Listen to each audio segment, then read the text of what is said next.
нашия град има интересни неща. Не вярвайте, ако ви кажа, че в малкия провинциален град е скучно. Това е клюка или чиста завист. Град ни заслужава всякакви похвали. Той има своя самобитна красота. Къщите наистина са склупени и ниски, дворовете заградени по турски високи стени, криви, прашни, а при лошо време кални, но и с това човек свиква. Общината с месеци дължи някой изкопан трап или заборена къща, като доказателство за успешно изпълняване на благоустройствения план, но и това не пречи. Постойте малко в нашия град и ще видите, че той ще ви се хареса. Стара планина проляза в склоновете точно над него и взела го в напуканите си шепи, топли го в пазите си или помилва с полък от високите снежни върхове, от стройните зелени гори. Така майката закрилница бди над своята рожба, нашепва му легенди за миналото и пее бунтовни песни за свобода. През града протича шумно стара река. Писите като сълза води се пенят и скачат неудържимо от камък на камък. Бели птици се къпят в нейните вирове, а вечер край бързите сладят пее или пее. В лятно време всичко е потънало в зеленина. Грамадните кестени хвърлят дебели сенки върху забулените като хънеми дворове, а от клоните им вее лек шепот и приятен хлад. Чешмите ромонят напевно. Саксиите по верандите и в лихите на градините съптят бушканто, дамско сърце, лилави пероники, кавалер и дама, божур и рози, много рози.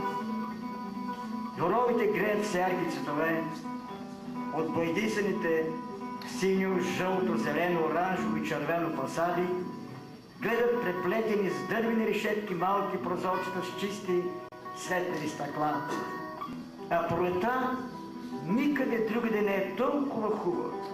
Отсъхналите плодни дървета, градът и околността приличат на същински забръмчал от хиляди пчели бял облак, а през розовер ароматът се носи навсякъде.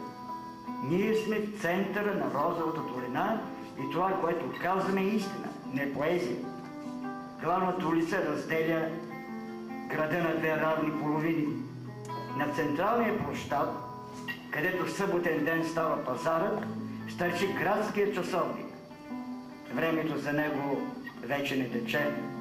Повреден, престанал да бие, той е запазил в себе си някакъв минал живот, който заедно с последния му звън е отлетял завинаги. Сега часовникът едва се държи като грохнал старец и пропуска край себе си времето, без да отбелязва равноморния му еднообразен ритъм. Направо казано стърчи там като ненужно чучо. За него кметът и учителят ни по история в гимназията са в непримирима вражда. Кметът смята, че часовникът загрозява града, а учителят обявява заварване всеки, който дръзне да се допре само с пръст до този ценен, по негово мнение, исторически паметник. В долната част на града има друг, по-малък площад, също с паметник, но той вече е издигнал в чест на революционера и апостол на свободата Васил Левски. Наблизо се намират двете черкви, чието поместени дворове има за отмора пейки. Седни в тишина и спокойствие под прохладната сянка на липите, вие се заглеждате в старините паметници върху гробовете на благодетелите и се унасяте в тиха, приятна като дрянка скръп. На Никулден, за почитане памета на тези бивши наши първенци, тук довежда децата от всички училища да мръзнат с часове, докато свещениците правят панихида за упокоение душите на блажено почившите под полирания камък някогашни богати търговци, които приживе са оставили на черквите големи дарения. а жадните за развлечения намират утеха в двете кина, чието звънци поради конкуренцията бръмчат непрестанно.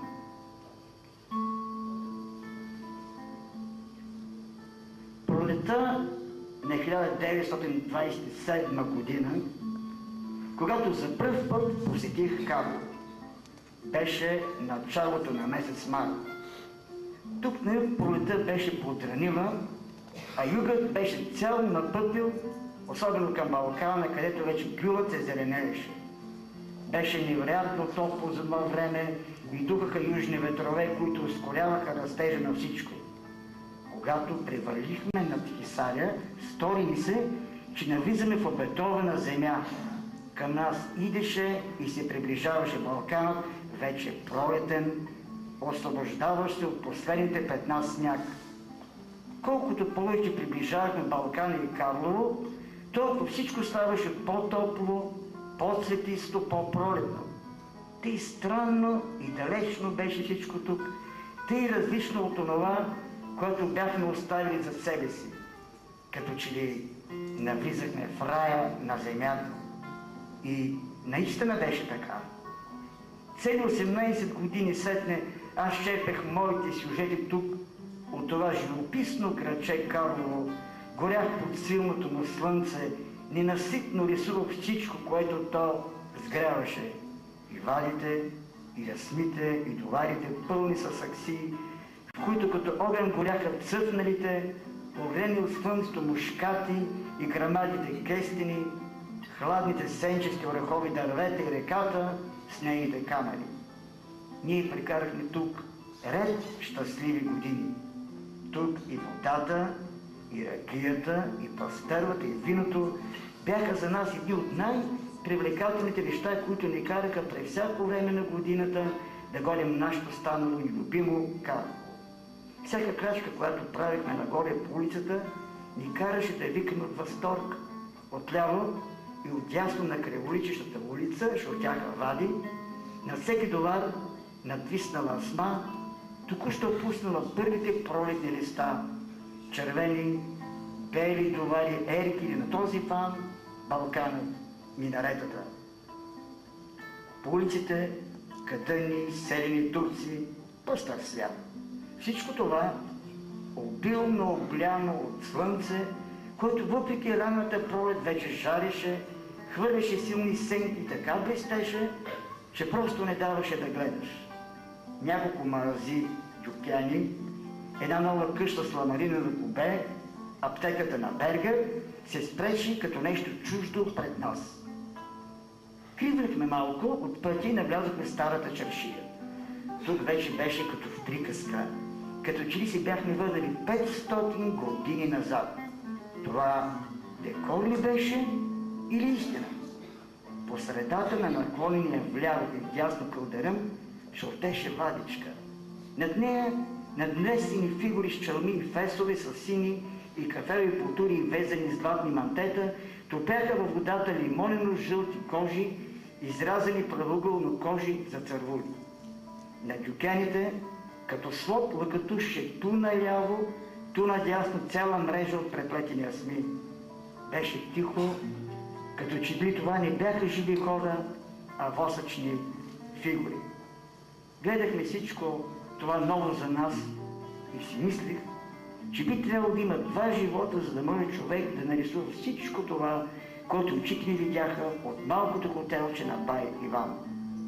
Не знаехме още колко чудеса щяха да се открият пред нас, като отворим най-малката портичка, залепена на някои товари, водеща от двора, потънал в асми, сакси цъфнали мушкати, шортещи вадички, изписани стени, лимонини дръвчета, китри, цъфнали столетници, ниски и високи чардаци с медерлъци, послани с хубави такани сопотски черги, изрязаните листа на смокините, грамадния дънер на някой питомен кестен, разтерял се пред всичко, мраморната чешма, обградена с цъфнали цветя, бунарът под кестена, овощния двор, кривите дънери на мушмулата, зелено, червено, синьо, блондисаните стени на къщите. Дни Знаехме ние още, че ни чакат чудеса, прелести, че там някъде е закушен белият двор на старата учителка Анка Кузманова с неговата френска градинка с чемшири. Не знаехме още за жълтия двор на другата учителка Зоева, с товарите изписани от веща ръка на самил художник, за червената къща на баба Ана при гимназията, за живота като в приказките.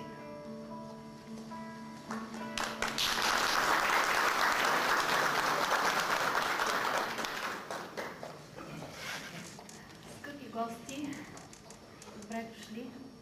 Радвам се, че дори в това студено време малката камерна зала на читалището успя да се напълни. Текстовете, които имахте удоволствието да чуете преди малко, са писани от автори за същия период, около 30-те години на миналия век, от тогава, когато започват и описанията на Христо Фъргов в неговия историко-географски речник, книгата, за която ще говорим тази вечер. Така целяхме да ви върнем не толкова назад във времето, в онази епоха, това време, в което е живял и самият автор, живял и творил и започнал своите описания, своите диления за историята на нашия град. Тази книга, която вече е факт, Карлово историко-географски речник, представлява една малка част от богатият архив на Христо Фъргов, която се съхранява в историческия музей на град Карлово. Аз мисля, че в тази зала няма човек, който да не знае кой е Христо Фъргов. Историка, краеведа, общественика, човекът с голямото сърце, скромният карловец, направил толкова много за своя град и за неговото дело. Така че след като представим част от тези текстове, вие ще имате възможност да споделите с нас своите впечатления и своите спомени от неговия живот и от вашите срещи с него. Връщайки се назад във времето, виждаме, че няма изследовател, който се е занимавал с историята на този град, с архитектурата, с етнографията, топонимията, археологията, който да не е ползвал и да не е цитирал трудовете на Христо Фъргов. И това не е случайно, защото неговия живот, целият му съзнателен живот е посветен в издирване, събиране и проучване на всичко, което е свързано с историята на този град и на Карловския край. Няма друг карловски историк и краевед, който да е събрал така добросъвестно и толкова много за историята на този град. Разгръщайки и тази книга, вие сами ще се убедите, че наистина в нея има всичко. И история, и фолклор, и етнография, и топоси, и реалии, които днес вече не съществуват, някои от тях, но са така старателно описани от самият автор. И човешки съдби, и личности, и легенди, митове, предания, и разбира се Балканът със своите красоти, със своите местности и названия, които така добре познава авторът. Всеки детайл, всяка подробност, дори най-малкият факт за историята на този град е бил така старателно събиран и издирван от автора и така точно предаден, че делото и това, което той е оставил, наистина изумява със своята прецизност, със своята добросъвестност и почтенност към историческите факти. Работейки с част от този архив и в музея, когато пишем и когато търсим нещо за историята на града и на региона, ние винаги посягаме към неговият архив и казваме, я да видим какво е написал Фъргов за това. Оказва се дори, че някои от тези факти, които и сега вече може да прочетете в книгата, са написани за пръв път и единствено само от него. Така разбрахме и за изчезналото старо селище при Никоро, за този разкрит средновековен гроб от наводнението до Бежбонар, за останките от малката крепост на Трайновата Бахчия, за християнския храм, преданието, което са разказали стари карловци и Фъргов старателно е записал, че Куршум джамира най-вероятно е била построена върху разрушена българска църква Света Екатерина. Всички тези факти и данни, ако не бяха издирени, не бяха събрани, не бяха написани от него, днес ние нямаше откъде да ги знаем. Да, той няма академично образование, но това, което е написал, има своята стойност, сила и значение, защото е достоверно, защото е истинско, защото е събирано цял живот с ясното съзнание да служиш и да си полезен на своя град. Подобни издания правят и други музеи в страната, архиви, библиотеки, които притежават такива ценни колекции. И по този начин, виждайки бял свят, тези издания, без да имат претенция за академичност, се превръщат в едни безценни източници за бъдещи научни проучвания, едни източници за познание, а любознателният читател може да намери в тях едно забавно и интересно четиво. По този начин с тези архиви не може и да се злоупотреби, защото е факт това, което е написал той. За съжаление, днес много автори ползват и цитират Пърков, но не винаги толкова добросъвестно и не толкова точно, така както той е записал нещата, а той е съвременник на реалите, които описал, на обществените събития, в които е участвал, бил е пряк участник, а на много от тях той е техен инициатор. Още при живе той получава признателността и признанието от стотиците научни работници, с които е работил и сътрудничал през целия си живот, от общественици, от карловци, защото те знаят, че това, което е написал той, е верно и че написаното от него няма да ги подведе. Всеки факт е истина и може да бъде проверен. Затова е толкова ценен и стойностен и днес неговия труд и това, което той е оставил. И в тази книга виждаме отново истинският Пърков, един просветител срещу невежеството и незачитането, един истински защитник на благородните форми на традицията, на истинността в историческите свидетелства, на възрожденските добродетели, на които самият той е носител. И във всеки негов ред, като че ли прозира тази огромна любов и привързаност към родния град и към достойния карловски род, на който той е пряк потомък. Защото наистина трябва много да обичаш родното място, за да му посветиш години от живота си в издирване, събиране, проучване на всяко нещо, което е свързано с неговото минало и накрая самият той да се превърне в част от историята на този град, а неговият богат архив в част от историческото наследство на нашия град. За този огромен и всеотдаен труд, който той е положил през целия си живот, самият автор пише в предговора на тази книга, че за него това не е нито сила, нито слабост, а е орисия и съдба, но съдба, която в никакъв случай не е зла, а по-скоро желана, обичана и дори призовавана. Един наистина тих подвиг, извършен от този скромен, но забележителен карловец. За да бъдем коректни, трябва да кажем, че това е втората книга, която се издава от архива на Христо Пърков. Първата е 1931 година, брошурата Карлово сегашно и бъдеще, преиздадена 1995 година от тогавашното карловско настоятелство Родолюбие. И това е втората книга, втория труд на Христо Пърков, който се издава в Карлово, която книга видя бял свят благодарение на съдействието и на подкрепата, която ни оказа карловеца господин Димитър Митов, господин Калеев.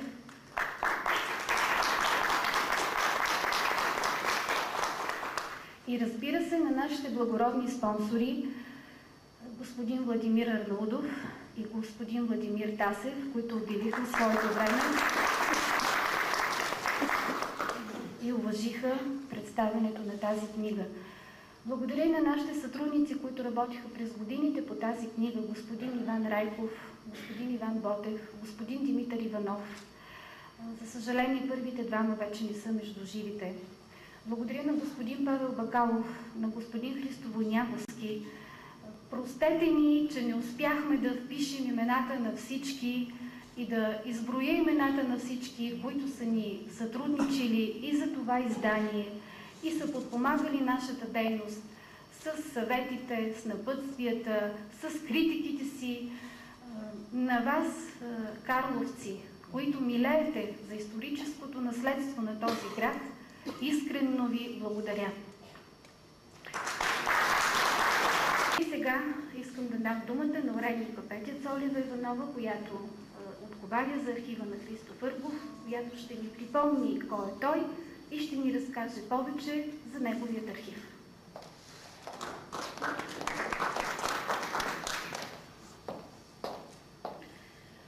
Аз имам удоволствието вече години наред да работя и да отговарям за архива на Христо Фъргов. И един изключително богат архив, между другото това е любимия ми архив, защото това беше първия архив, който ми се даде. Това беше моята първа среща с оригиналните документи и с невероятния език на Фъргов. С невероятния стремеж да бъде запазено всичко, да бъде събрано всичко, всяка една картичка да бъде подредена, така както я сложил преди 30 години, след 30 или 40, когато аз или вие отворите архива, така добре да бъде съхранена. Когато стигнах до творчеството, защото архива е разделен на различни периоди, да го наречем, примерно снимков материал, полуиздачни дружества, родословни дървета и така нататък. Когато стигнах до творчеството, дойде ред именно до историко-географския речник. Започнах да го чета и бях изумена. Този речник се чете изключително лесно. Всичко това, което научих, толкова много празни неща се запълниха в познанието ми по толкова интересно направен начин. Всяка една улица ми се разясни къде е била, кога е била, през кое време. И реших, че най-малкото, което би трябвало да се направи, а и това е наша грижа и отговорност, е поне да бъде набран, за да може да се ползва всеки един, който дойде, защото в оригинал този речник е написан с молив, за да може да бъде по-добре съхранен, да бъде на носител. Когато това се направи, установих, че има места, примерно улица или съответно някакво място в Балкан или нещо друго, на което Фъргов не е писал. И се задавах въпроса защо предговор от 53-та година, Толмира 78. Каква е причината, за да не допълни? Това е такъв къртовски труд. Това е да започнеш от я и да стигнеш до я, да групираш всичко, да групираш улици, да групираш топоси, да групираш истории, сгради. Това е невероятен труд. И реших, че трябва да търся по някакъв начин да се допълнят тези неща, където той не беше писал.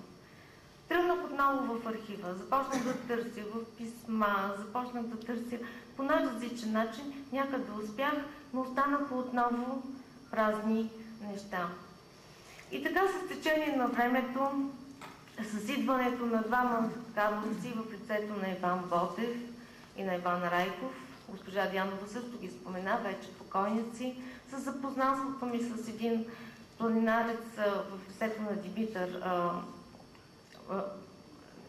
забравих фамилията, извинете ми, така, ще го кажа, дадох речника и те го прочетоха също с много голям интерес. Нещата тръгнаха и в един момент решихме, че може би там, където е празно, трябва поне да се запълни, дори и с едно изречение. Защото нещата се заправят. Защото ако не се напише сега, ето виждате, такъв е живота, хората се раждат и умират. След време няма как да се запълнат тези празни бели петна. И така с продължение на много години, защото въобще не се бързаше, всичко се гледаше да бъде внимателно, прецизно. Искам да подчертая, че там, където Фъргов е писал, не е правена абсолютно никаква редакция. С течение на времето нещата се запълниха. И този речник, най-накрая, това е един от основните трудови на Фъргов, които се съхраняват в личния му архив, вече е едно достояние до всички. През целия си живот, а той започва от 1924 година, реално да работи, да изследва различни теми, абсолютно туризъм, ВЕЦ, Стара река, най-различни, като най-големите теми всъщност. Това са историята на Карлово, и Левски, особено родословието, знаете за къщата през 1933 година, в която той също участва при възстановяването и така нататък. Този речник вече излезе и е достояние на абсолютно всички. С годините той наистина е работил изключително съвестно. Аз тук съм си извадила, затова ги нося тези листове, защото държа да прочита точно на колко книги и на колко автори Христо Фъргов е помагал от 1924 до края на живота си. Това са книгите на професор Любен Тонев "Коли и камбанарии", на професор Димитър Сугарев "Карловските дворове през Възраждането", на архитект Христо Пеев "Студии върху възрожденската архитектура", на архитект Ива Любенова "Чешмите в България", на професор Джордже Петрович "Връзките между българската и сръбската архитектура", на художникът Асен Василев "Майсторите през Възраждането", на архитект Димитър Попов "Архитектурното наследство на България", на професор Иван Оджиев, на Димитър Стошемиров, на абсолютно всички имена, които са известни през този период в почти всяка насока. Когато отварям касата и вътре е архива на Фъргов, подреден в кутии, много пъти съм се питала какво му е давало сила на този човек толкова систематично, постоянно да работи, защото той се връща в къщи, той има един човек до него и той винаги пише за този човек: "Моя голям помощник, сестра ми Вера". Когато се връща от работа, той започва да пише. Това личи по неговата кореспонденция. Тя е изключително голяма. В писмата той пише: "Върнах се, започнах да пиша, търся материали, изпращам. Тази книга я прочетох, написах това". Помага по абсолютно всякакъв и възможен начин. И съм се питала какво му е давало сила на този човек да продължи, защото е имал и много трудни моменти, разбира се. И всъщност отговора го открих отново в едно негово писмо. С това я завършвам, защото мисля, че е напълно достатъчно. В това писмо той пише: "Дали моята скромна, книжовна и културно-просветна дейност не е плод най-вече на чиста проба общо български, частно карловски, лично тинко-фърговски инат, в противовес на здравия разум, практицизма и апатията на окръжаващата ме среда, напук на всички закони на природата и принципи на предпазната медицина, а напоследък на сиромашията и старостта. Защото, казано по-карловски, откакто съм се запомнил като човек, никога и в нищо не ми е преляло". Така че отговора на въпрос е: нека никога да ни прелява и да продължаваме така да работим, за да може да достигнат други трудове на Фъргов достоянието всички.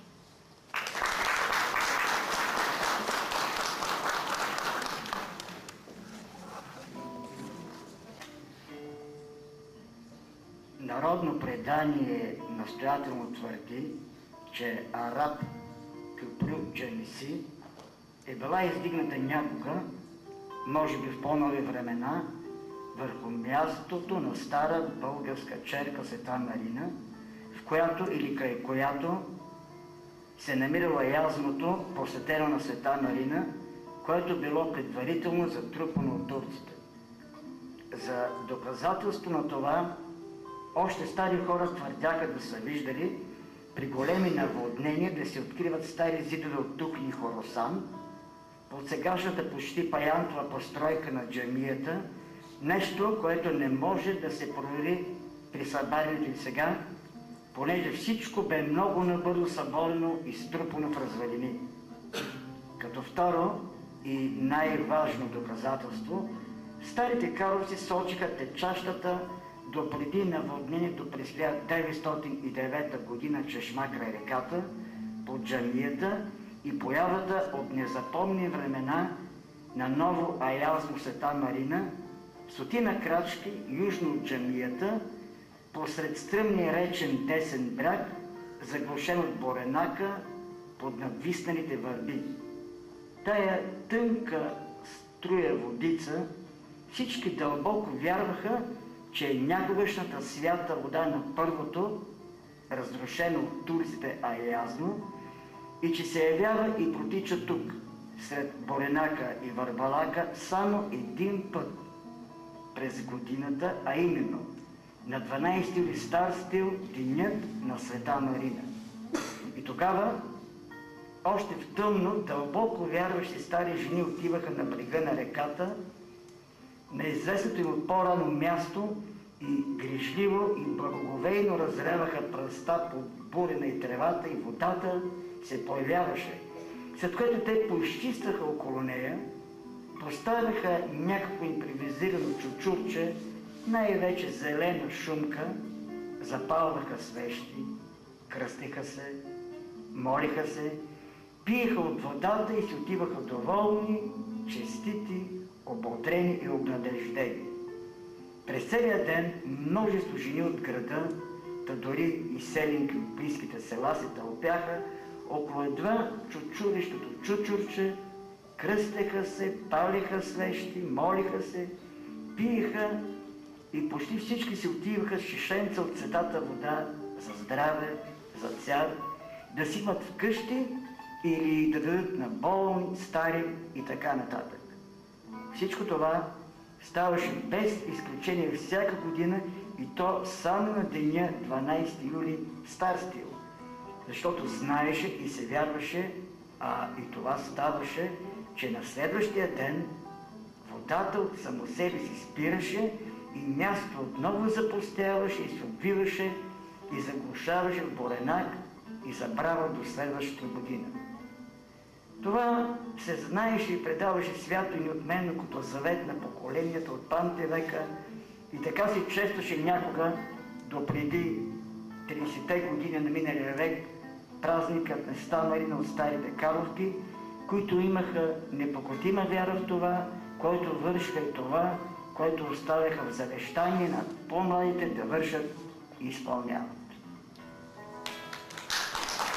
Госпожа София Димитрова от Общинска библиотека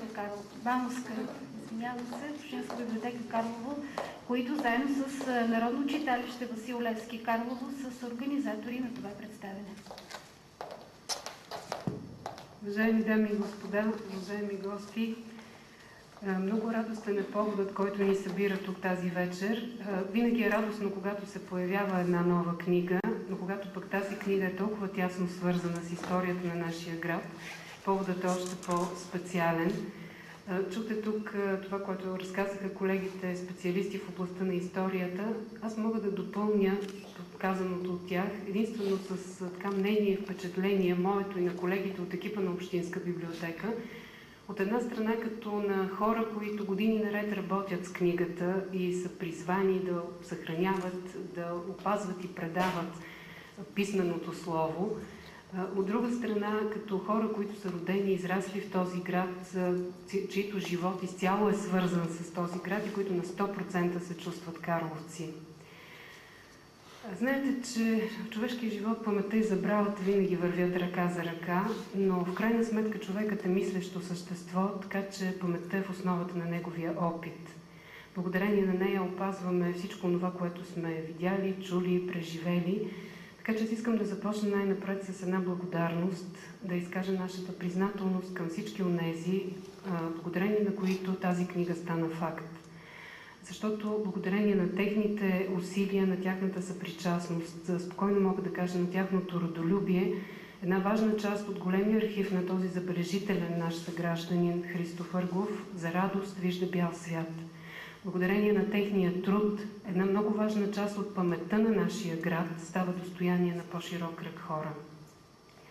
Разбира се, най-голямо признание заслужава самия автор на книгата. Той не само е съхранил, запечатал историята, образа, духа на своето Карлово за поколенията, той е много важна и неотменима част от тази история и от този дух. Много преди да се появи и да добие популярност термина културна памет, той е посветил живота си, за да съхрани и опази културната памет на нашия град. благодарение на дългогодишния си безкористен, всеотдаен труд. И аз си мисля, че напълно заслужено ще бъде и е редно ние да го причислим към редицата големи дарители на Карлово. Защото не по-малко важно от материалното дарение е духовното, когато даряваш ума, сърцето, душата си, уменията, знанията си, а както е в неговия случай, даряваш един човешки живот на своя град. Тази книга наистина е много ценно попълнение не само за фонда на Общинска библиотека като обществена библиотека в случая, тя ще бъде много ценна придобивка и за всяка частна библиотека в нашия град. Нейната структура наистина е като на справочно издание, тя е речник. Но тук вече споменаха, че езикът на книгата позволява тя да се чете почти като художествено произведение.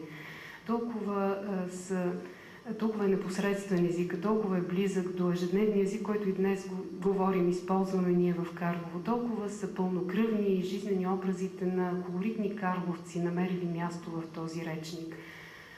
Толкова емоция предизвиква у читателя, всички разкази за събития, за случки, истории на местности, на обекти, на хора. Това ще бъде едно много интересно четиво, полезно, поучително за карловци от различни поколения.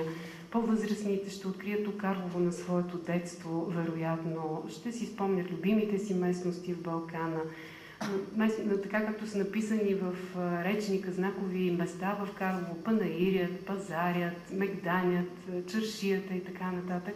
Хората от моето поколение вероятно ще научат интересни истории за хора, за събития, обществено значими събития, за които са чували от родителите си. Но, за съжаление, най-младите наши съграждани ще могат да четат тази книга преди всичко като история. Времето пък и не всякога достатъчно компетентната човешка намеса през годините доста са спомогнали много от нещата, които са описани в този речник, вече да не съществуват, вече са заличени. Няма ги знакови българо-карловски възрожденски къщи, сгради, които са имали историческа и архитектурна стойност и е трябвало да бъдат опазени през годините, но за съжаление по едни или други причини са разрушени. Завинаги е загубена според мен онази атмосфера на карловските улички с чешмите, с вадичките на карловските дворове, на онези дворове с големите кестини. Не, че вече ги няма съвсем, но те наистина се броят вече на пръсти в нашия град. Нашите деца няма да имат удоволствието да усетят в въздуха аромата на пресните гевреци, на печените семки, които ние помним от детството си. Или пък онази атмосфера на есенния карловски панаир, но този, който помнят нашите родители, не този, който сега се провежда. Всичко това е описано в книгата. Сами ще разгърнете тази книга, ще се убедите колко носталгия навяват разказите за веселото комшийство, което също мисля сме загубили някъде по пътя в годините, за празниците на нашите предци, които са ги обединявали, сплотявали, които са ги карали да се чувстват като общност. За съжаление, един по един са си отишли и хора, чието място е останало празно. И си мисля, наистина, нищо не остава застинало във времето. Живота продължава, но позволявайки едно по едно да загубим тези неща, мисля, че така сме загубили и онази много характерна карловска атмосфера, която е била една от характеристиките на нашия град преди години. Аз съм убедена, че всеки от вас има своето Карлово, но всички вие знаете, че усещането за родно място тръгва от спомените от детството, от игрите в махалата, спомените за интересни хора, благодарение на които се създава и съществува и градския фолклор. Такива интересни истории и личности има навсякъде, но тази книга е много ценна за нас, защото тя ни връща спомен на историята на нашето Карлово, припомня ни нашите си карловски чешити. Това са най-важните брънки от онази верига на времето, която свързва миналото и настоящето и създава едно усещане за общност, за принадлежност, за приемственост между поколенията. Създава ти усещане, че ти принадлежиш към едно цяло, ти не идваш от нищото, ти имаш своите корени, те са именно тук, в този град, на това място и между тези хора. Имаш минало, история, памет, затова знаеш откъде идваш и знаеш къде отиваш. Съвсем наскоро тук в Карлово имахме повод да си спомним, карловци, че сме една общност, да се убедим сами себе си, че когато има кауза важна за тази общност, ние можем да се обединим около нея. Надявам се, че ще ни сплотяват не само такива извънредни ситуации и затова много се радвам, че тази вечер всички вие сте тук, защото тази вечер тук успя да ни събере една книга, която е важна за нашия град. А това е доказателство, че паметта на този град не е загубена в годините, както сме загубили други неща. И аз много се надявам, че наистина ще има възможност за в бъдеще и други части от този архив да бъдат издавани, и други важни за Карлово документи, защото това е надеждата, че истинският дух на Карлово, истинският карловец не са застрашени като изчезващ вид. Тя ги има и ще ги има. И тези книги, като речника на Фъргов, са ни нужни. В един от най-старите писмени паметници се казва следното: чрез две неща човек не остарява. Неговото добро дело и второ неговата добра дума. Човек се ражда и умира. Гледай, останали са неговите добри думи. Гледай, в неговите думи е останало неговото име. И аз си мисля, уважаеми дами и господа, че ако има връзка между този надпис и между нашата среща тази вечер, то тя е в едно име – Христо Фъргов, и в една книга събрала неговите думи. Една книга с простичкото заглавие Карлово. Искрено се надявам тази книга да достигне до повече хора и да предаде своето послание на повече сърца и души. Аз ви пожелавам много приятни емоционални мигове на всички вас, които ще я вземете в ръцете си, ще я разгърнете и ще се потопите в нейната неповторима атмосфера. На добър час на книгата!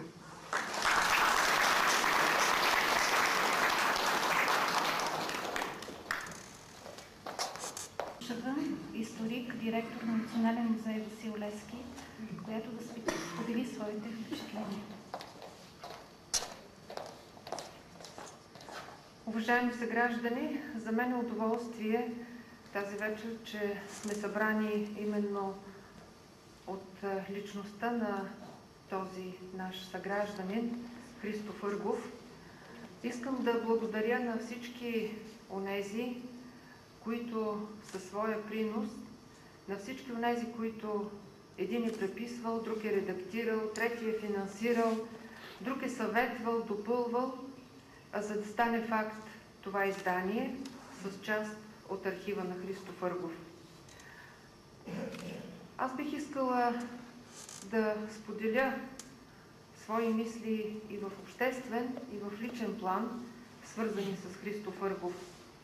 В обществен, защото за това и ние, както и колегите от Историческия музей Карлово споменаха, в нашата ежедневна работа винаги допираме до Христо Фъргов.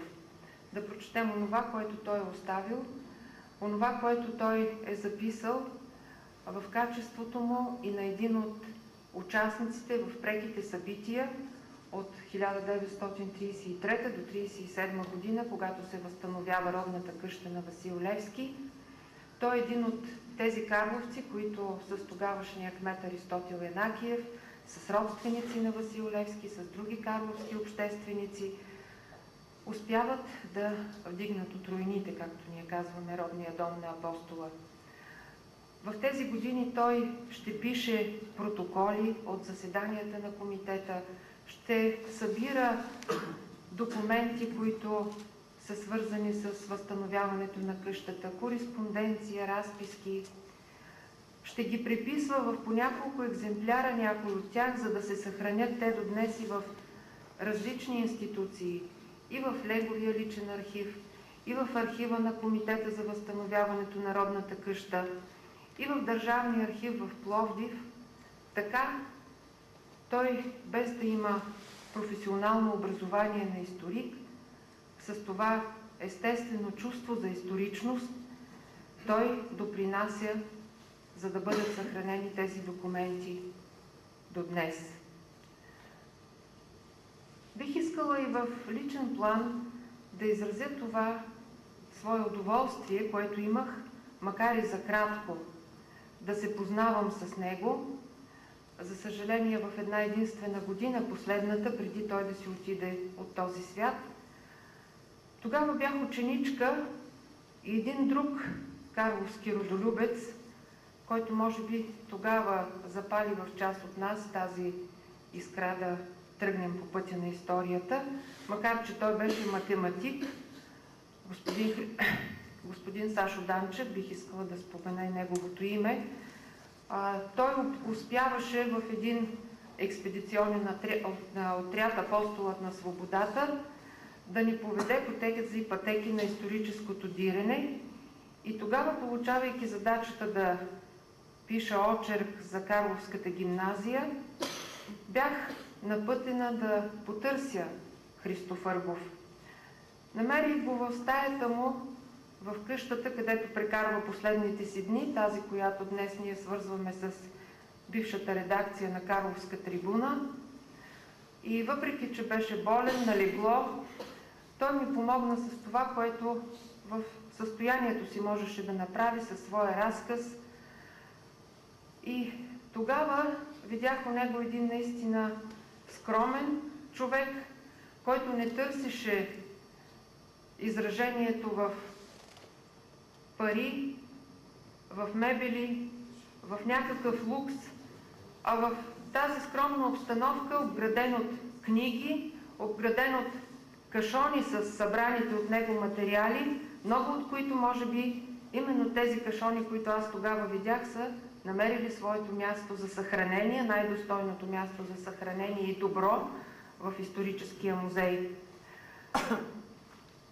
Радвам се, че той е получил и приживе една благодарност, обществена, заслужена, защото той на леглото си ми показа, гордеейки се, грамотата за заслужил деятел на културата, макар че по-нататък в това, което ние, карловци, правим за неговата памет, не сме най-достойни, но той се отиде от този свят поне с това удоволствие, че беше получил тази степен от тогавашната държава. Радвам се, че част от архива наистина намира своята най-добра възможност за популяризация чрез това издание, за което поздравявам отново всички, които имат, макар и своя най-малък принос, за да стане то факт. И колегите, които са работили, и съгражданите, които са подпомагали, и хората, които със своите пари са помогнали да стане това хубаво издание. Благодаря ви на всички.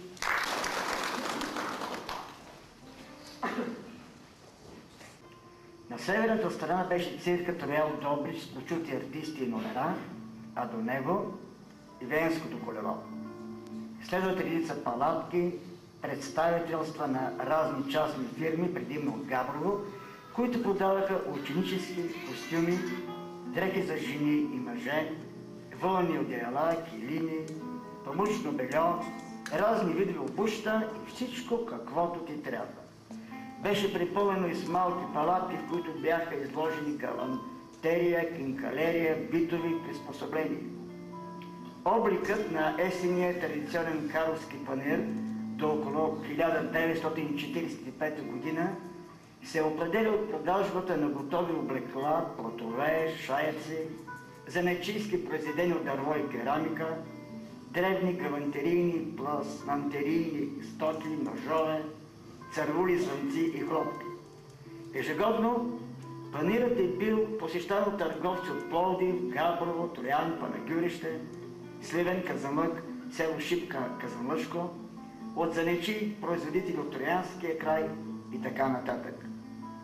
Търговци евреи на открити сергии продавали стъклария, чаши, кани, шишета, вази, лампини шишета и шишета за ветроопорни фенери, за петромакси, бройници, машинки за стригане, пръсначи, марка Солинген, четки и канчета за пръснене, сапонерки, домашните ликвидни потреби, телени капани за мишки, за лисици, панели за бельо, телени кошници, волски кошници, телени за качалки, топалки, щипки за пране, фиби за женска коса, гребли за ресене на едри животни, чесала за коне и магарита, игли, шишове за питево, върици за риба, сита, преси за варени картофи, белачки на картофи и моркови, принадлежности за лозарски пръскачки и много други. След Първата световна война на Карловски панаир започнала редовно да излиза с черни килими Тана Беберка от Сопот. Евстати Зидаров и синове от Карлово, майстори, бачвари и кацари от село Маглища, Загорски от град Първомай, заливали панира с разни качета, карти, бурета, бъки и други, които посетителите от селата масово купували. С занаятчийски произведения на панира излизали масово и занаятчии и търговци от Троян и Троянския край. Масово се продавали и заработените от троянци, дърводелци, букови и дъбови водници, трикраки столчета, брашеници, момински съндъци, нощви, корита, копани, шиници и кринчета, побирици, станови за такане, кросна, дялани дъски за направа на хамбари, които наричали шиндри. Мебелостроителите и мебелосторалите от селата Калейца, Белиш, Бели Осъм, Орешак и други на ръка и на струк изработвали и докарвали на панира софри, бъклици, заклупки, катреници и други. С търговни детски свирки, кавайли, хурки и така нататък продавали Петко Русинов от Троян и брата Станеви от махала Ливадово. Майсторите гранчари от селата Шипко, Терезийско, Бели Осъм, Калейца, Орешак, Патрешко, Велчево и други масово продавали в миналото глинени съдове за бита, паници, плитки и дълбоки, стомни, делви, гювечи, буркани, избрици за вино и други. На Карловския панир редовно излизали с керамика и дъбинските гранчари братя Илин, Марин и Коста. Горяни от селата Климент, Каравелово, Слатина, Розино, Христо Даново и град Клисура продавали дърва за огрев и дървени въглища. Троянските и панагюрски мотавчии продавали изработени от козина чували, чулове, дисаги, конски торби, пътеки, изтревалки и въжета. По панира се продавали прочитни книги, вестници и списания. Спонсорите в лицето на... Не мога да изкажа сега това. Фирмите, няма значение да сте живи и здрави и да спонсорирате второто издание, което обещавам ще бъде по-обстойно, по-изчистено и по-локализирано. Аз благодаря и на господин Митов, който беше инициатор за... Съвсем случайно аз разбрах, че е издаден този речник, макар че аз преди 11-12 години правих някои уточнения и пояснения, без да задълбочавам, да се прави задълбочена локализация на турските наименования с буквален превод или които нямат превод, да се със значение или смисъл, но няма значение. Аз съм безкрайно доволен, че 35 години след кончината му, част от ръкописите на бай Христо Фъргов, както ние си го знаем, видяха бял свят с това печатно издание.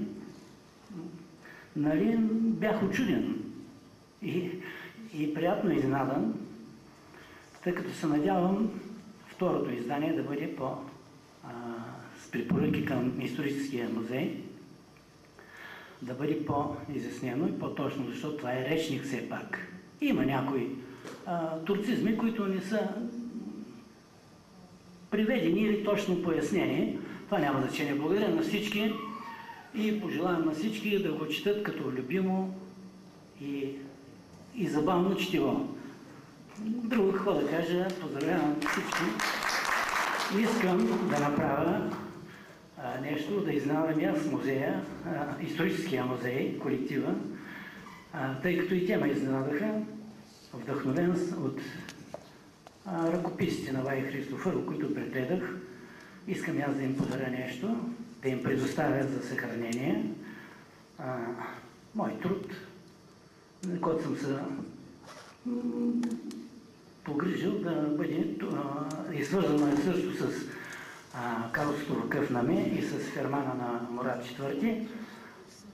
Ще го предоставя на вас, мадам. Може да зачетете само заглавието.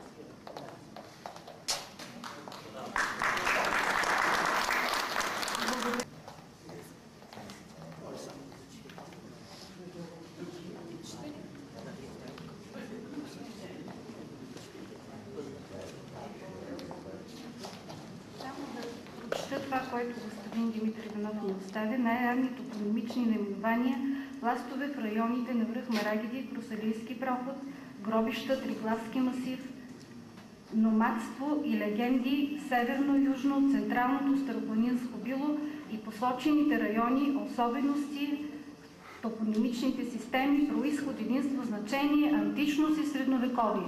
Много ви благодаря, господин Митов, за това. Много заинтригуващо и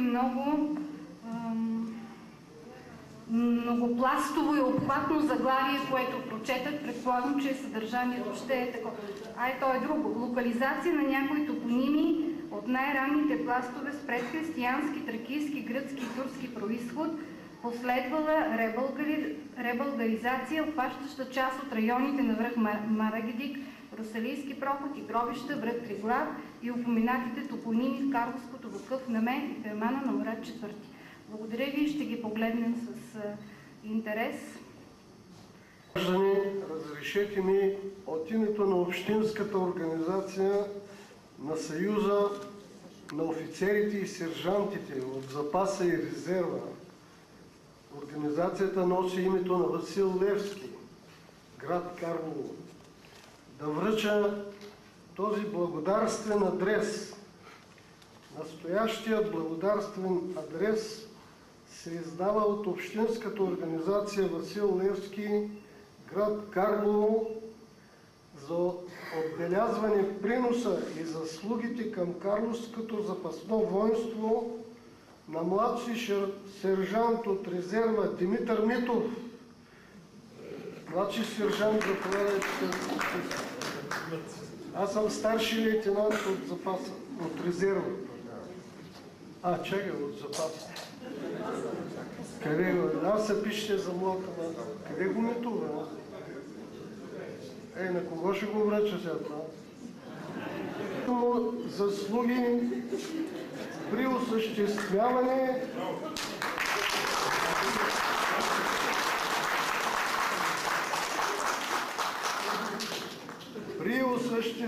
идеята за издаване на книги, посветени на Васил Левски и народния му град Карлово, председател на Общинския съвет на Съюза на офицерите и сержантите от запаса и резерва град Карлово, полковник, офицер от запаса, инженер Антон Миролийски.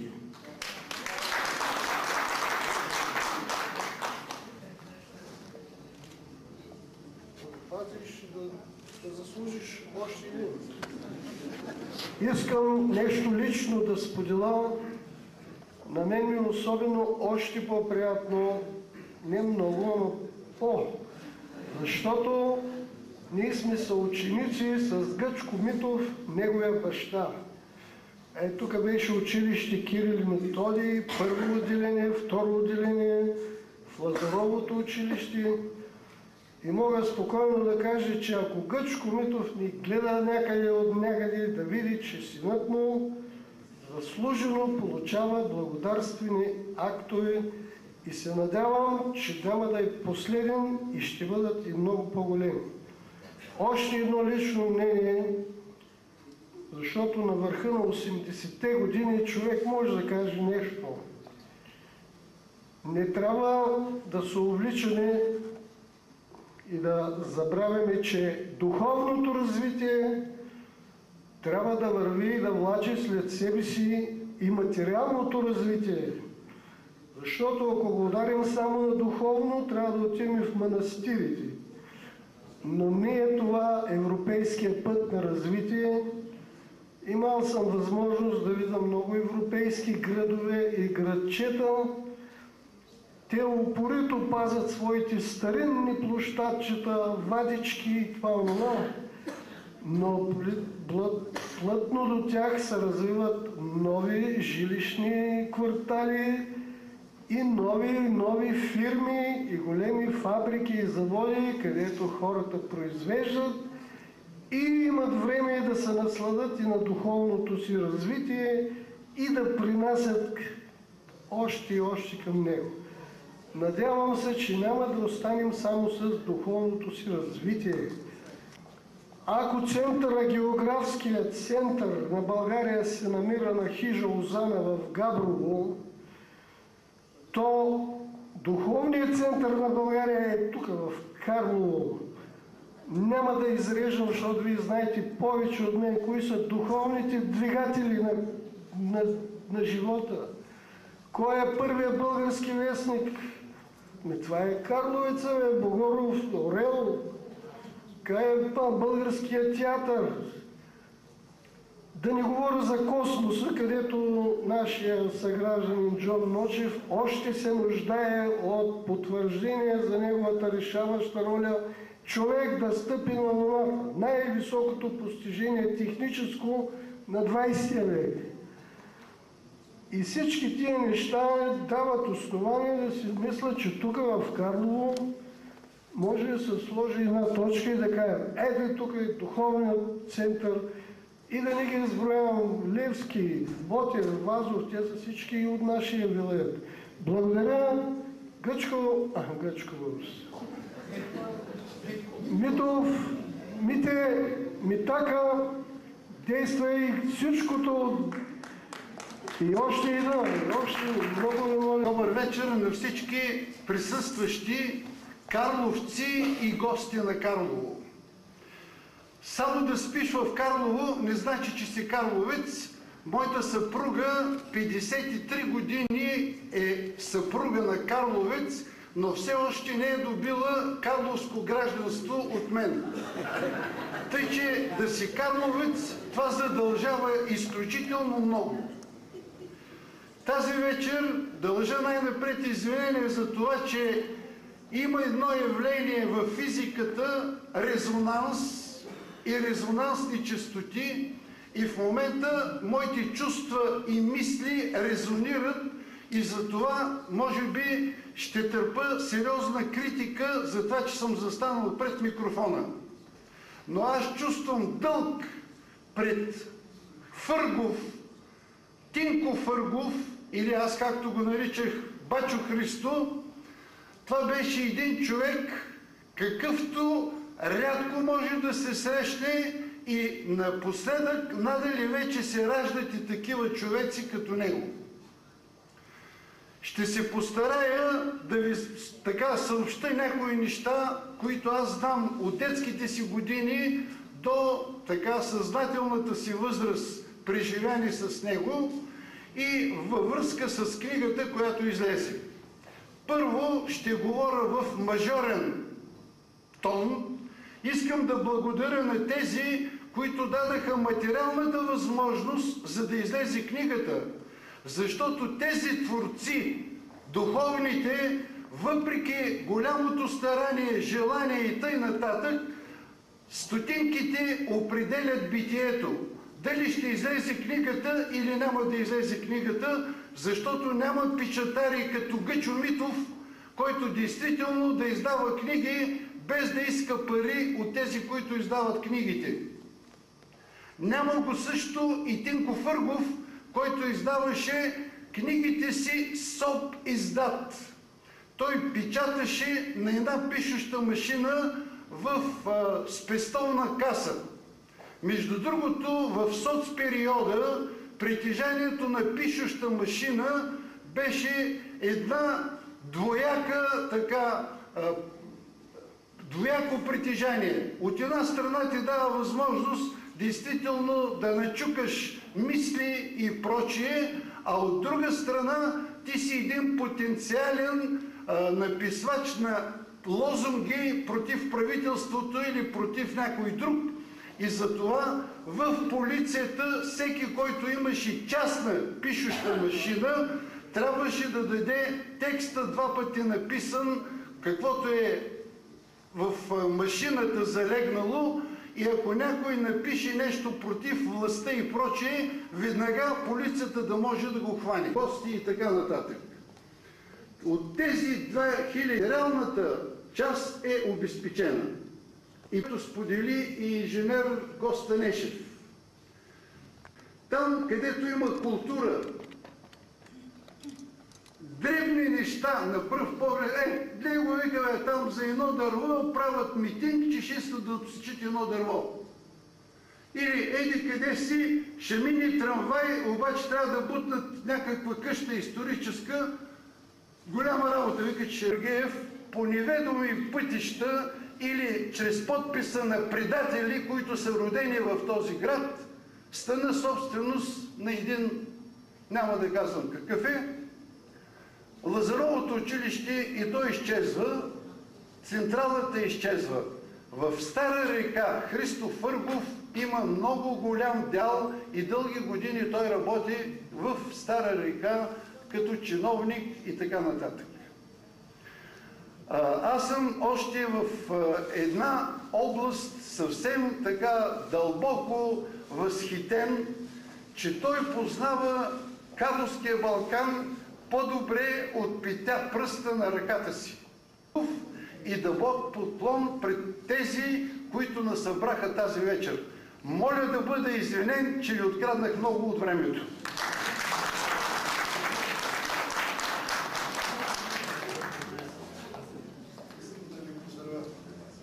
Господин Моняковски, някой друг иска ли да вземе думата?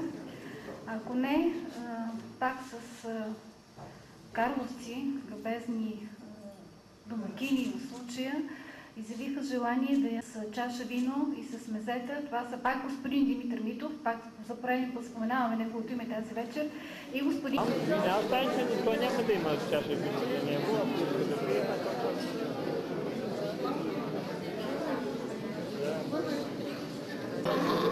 Ами това, че като председател Сега ще се...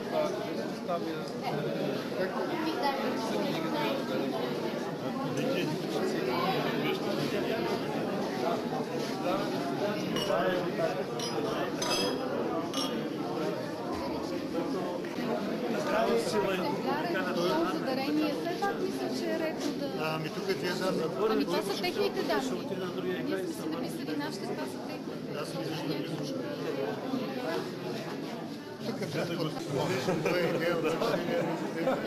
Тук ни стъпали да правим.